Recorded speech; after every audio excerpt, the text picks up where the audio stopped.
আয়নার সামনে তো একবার না একবার আমরা আসি। কেন আসি ভক্তগণ, কেন আসি মায়েরা?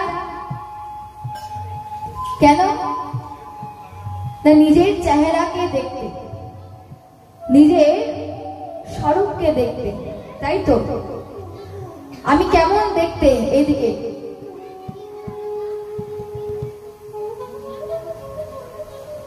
আমরা কেমন দেখতে, আমাদের চেহারা কেমন, তা দেখার জন্য আমরা সারাদিনে একবার না একবার তো আয়নার কাছে আসি, আয়নার সামনে আসি। তো হঠাৎ করে সেই আয়নার সাথে একটা জাগতিক বস্তু আয়না, আর সেই আয়নার সাথে ভাগবত ভগবানের কেন তুলনা করা হলো? কারণ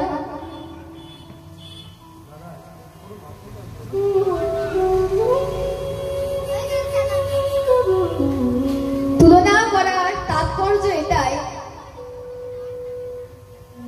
তিনবার বললাম,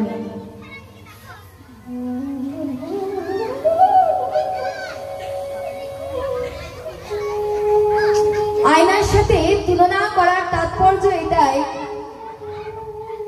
যেমন আয়নাতে আমরা নিজের বাইরের চেহারাকে দেখতে পাই, তাই তো?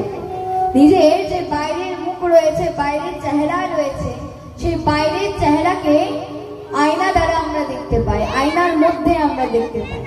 তো যেমন আয়নার মধ্যে আমরা বাইরের চেহারাকে দেখতে পাই, ঠিক সেই রকমই ভাগবত আয়না আমাদের অন্তরের চেহারাকে প্রকাশ করে।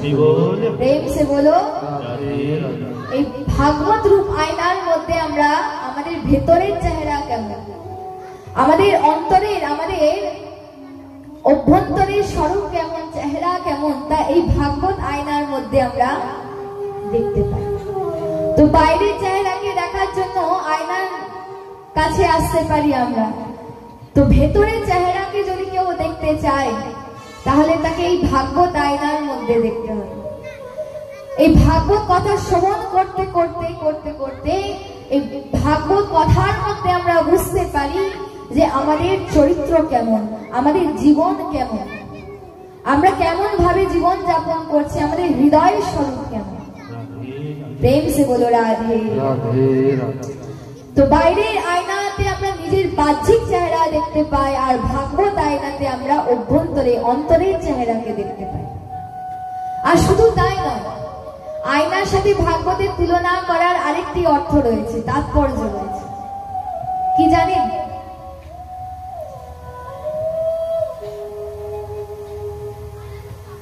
আয়নার একটি গুণ রয়েছে, যে গুণ ভাগবত ভগবানের মধ্যেও বিরাজমান। আয়নার মধ্যে একটা খুব বিশেষ গুণ রয়েছে ভক্তগণ, মন দিয়ে শুনবেন। খুব বিশেষ একটি আয়নার মধ্যে গুণ রয়েছে। কি গুণ? না, আয়নার একটি গুণ হচ্ছে, দেখুন আমরা একটি গল্পের মাধ্যমে বুঝি আয়নার কি গুণ। একটি গল্পের মাধ্যমে আমরা বুঝবো যে আয়নার মধ্যে বিশেষ একটি কি গুণ রয়েছে। একবার এক বৃদ্ধা মহিলা, তার গ্রামে মেলা বসেছে, আর সেই বৃদ্ধা মহিলা মেলা ঘুরতে গেছে। আপনাদের গ্রামে মেলা বসে? বসে? তো সেই বৃদ্ধা মহিলার গ্রামে মেলা বসেছে, আর বৃদ্ধা মহিলা এখন মেলা ঘুরতে গেছে। আর যখন মেলা ঘুরছে, ঘুরতে ঘুরতে ঘুরতে ঘুরতে বিভিন্ন দোকান, বিভিন্ন সে মেলার মধ্যে যা যা বস্তু রয়েছে তা দেখতে দেখতে এখন এক আয়নার দোকানে এসে পৌঁছেছে। কোন দোকান? আয়নার দোকান। তো যখন সেই বৃদ্ধা মহিলাকে আয়নার দোকানে এসে পৌঁছেছে, আয়নার দোকানে এসে এখন বলছে, তোমার দোকানে যত সুন্দর আয়না রয়েছে, সুন্দর একটি আয়না, যে সুন্দর দেখে একটা আয়না আমার কাছে দাও, আমি কিনবো। তো আয়না কিনতে চাই সেই বৃদ্ধা মহিলা, আর বলে দোকানদারকে, তোমার দোকানে সুন্দর একটি আয়না দেখো। তো সেই দোকানদার এখন বৃদ্ধা মহিলাকে সুন্দর একখানা আয়না দেখিয়েছে, তার হাতে দিয়েছে। আর বৃদ্ধা মহিলা যখন সেই আয়না নিজের মুখের সামনে তুলে ধরেছে আর দেখছে নিজের চেহারা, তো সেই আয়নায় যখন নিজের চেহারাকে দেখছে, রূপকে দেখছে, তখন বৃদ্ধা মহিলা দোকানদারকে বলছে, না না বাবা, এই আয়না আমার খুব একটা পছন্দ হচ্ছে না, অন্য কোনো যদি আয়না ভালো আছে তো সেটি দেখো। তো দোকানদার এখন ওর থেকেও ভালো আয়না এখন বৃদ্ধা মহিলাকে দেখিয়েছে। তো যখন তার থেকেও ভালো আয়না দেখিয়েছে, আর সেই ভালো আয়নাতে, সেই আয়নার থেকেও ভালো আয়নাতে যখন বৃদ্ধা মহিলা নিজের চেহারাকে দেখছে, নিজের রূপকে দেখছে, দেখতে দেখতে বলে ওঠে যে দেখো, এই আয়নাতেও আমার, এই আয়নাও আমার ঠিক পছন্দ হচ্ছে না। তো তোমার দোকানের সব থেকে যদি সুন্দর আয়না, সব থেকে ভালো আয়না, হ্যাঁ সেটি সব দামি হোক কোনো ক্ষতি নেই, মূল্যবান হোক, সব থেকে দাম বেশি হোক ক্ষতি নেই, কিন্তু সব থেকে ভালো আয়না আমাকে দেখো। তো দোকানদার এখন সব থেকে ভালো আয়না, সব থেকে দামি আয়না তার দোকানে, সেটি এখন বৃদ্ধা মহিলাকে দিয়েছে।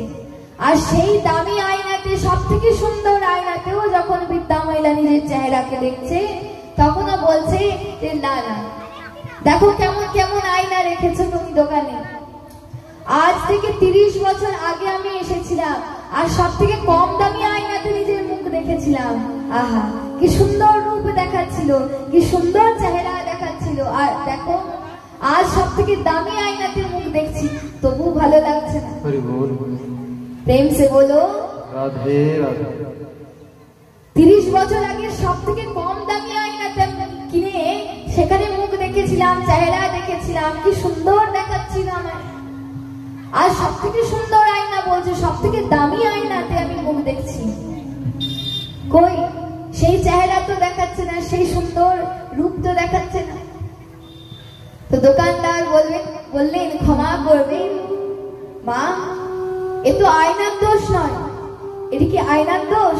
না, এটি তো আয়নার দোষ নয়, এটি তো বয়সের দোষ। চলো চিত্তম চলো অবিত্তম চলা চলো জীবন যৌবন। আমাদের রূপ কি একই রকম থাকবে সারা জীবন? আমাদের যৌবন কি একই রকম থাকবে? চিত্ত, বৃত্ত, রূপ, যৌবন ইত্যাদি তো সব পরিবর্তনশীল। আজ যে রূপের অহংকারে আমরা মত্ত হয়ে রয়েছি,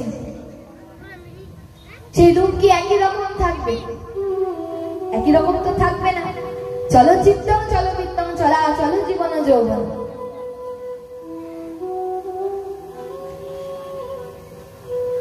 তো বৃদ্ধা মহিলাকে বলছে, এখন এই রূপ যে আপনার দেখাচ্ছে সেটির দোষ কিন্তু আয়নার নয়, সেটির দোষ হচ্ছে কি দোষ, কি কারণ না, আপনার রূপ সে 30 বছর আগে যেমন ছিল, সে 30 বছর পর একই রূপ নেই।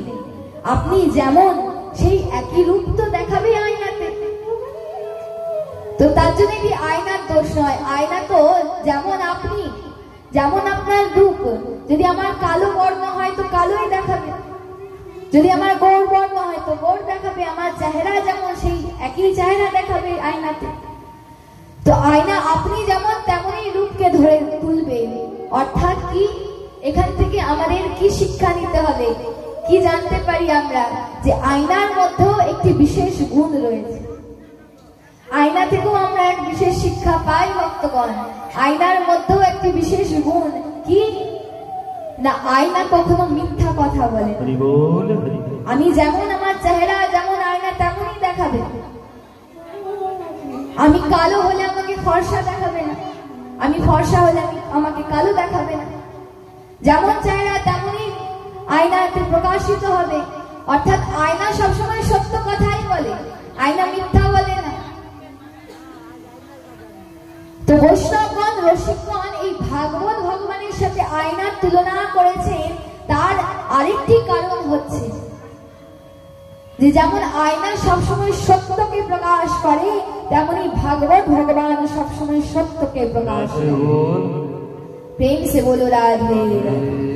सत्यवतम सत्य परम प्रसत्यम सत्य श्रेयो निम्न हितम च सत्य।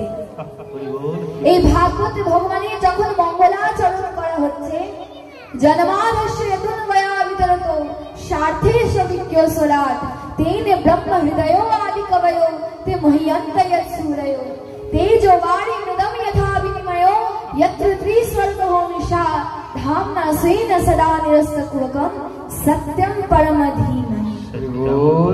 ভাগবতের মঙ্গলাচরণ অর্থাৎ শুরুই হচ্ছে সত্যকে দিয়ে। কত সুন্দর সত্যে পরিপূর্ণ এই শাস্ত্র, বুঝবেন যার শুরুই সত্যকে দিয়ে হয়। সত্যবতম সত্য পরম প্রসত্যম সত্য শ্রেয়োনিম নিহিতম চ সত্যম। তাই তো শ্রীমৎ চৈতন্য মহাপ্রভু বলছেন শাস্ত্রম ভাগবতম পুরাণম অমলম।